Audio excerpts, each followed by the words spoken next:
Kattappana Suvarnagiri Kaithakulam college കുന്ന് റോഡിന്റെ ഉദ്ഘാടനം നടന്നു. നഗരസഭയുടെ 2025-26 സാമ്പത്തിക വർഷത്തിൽ ഉൾപ്പെടുത്തിയാണ് റോഡ് കോൺക്രീറ്റ് ചെയ്ത് നവീകരിച്ചത്. കൗൺസിലർ മഞ്ജു സതീഷ്, മുൻ കൗൺസിലർ ഷമേജ് കെ ജോർജ് എന്നിവർ ചേർന്ന് റോഡിന്റെ ഉദ്ഘാടനം നിർവഹിച്ചു. കട്ടപ്പന നഗരസഭയുടെ വാർഷിക പദ്ധതിയിൽ ഉൾപ്പെടുത്തി 8 ലക്ഷം രൂപ വകയിരുത്തിയാണ് ഈ റോഡ് കോൺക്രീറ്റ് ചെയ്ത് നവീകരിച്ചത്.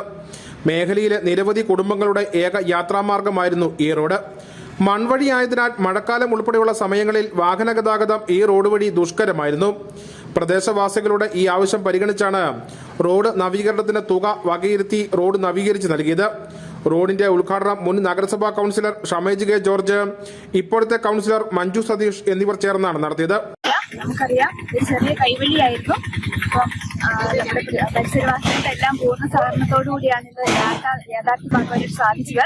ഇത് മേളിൽ ചെന്ന് കുത്തുമ്പോൾ 2 വശത്തേക്കും വീണ്ടും അത് പൂർത്തീകരിക്കേണ്ട. വാർഡിന്റെ കൗൺസിലർ മഞ്ജു സതീഷ്, നമ്മുടെ CPM-ന്റെ ലോക്കൽ സെക്രട്ടറി സുരേഷ് സാറ്, ബഹുമാന്യനായ നമ്മുടെ കോൺട്രാക്ടർ ടോമിച്ചേട്ടൻ, പ്രിയമുള്ള നമ്മുടെയൊക്കെ ഒരു ചിരകാല സ്വപ്നം എന്ന് ആൾക്കാർ പറഞ്ഞതുപോലെ മേഖലയിലെ 70ഓളം കുടുംബങ്ങൾക്ക് ഈ റോഡ് ഉപകാരപ്രദമാണ്.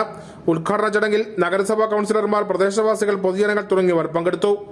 News bureau, Kattappana.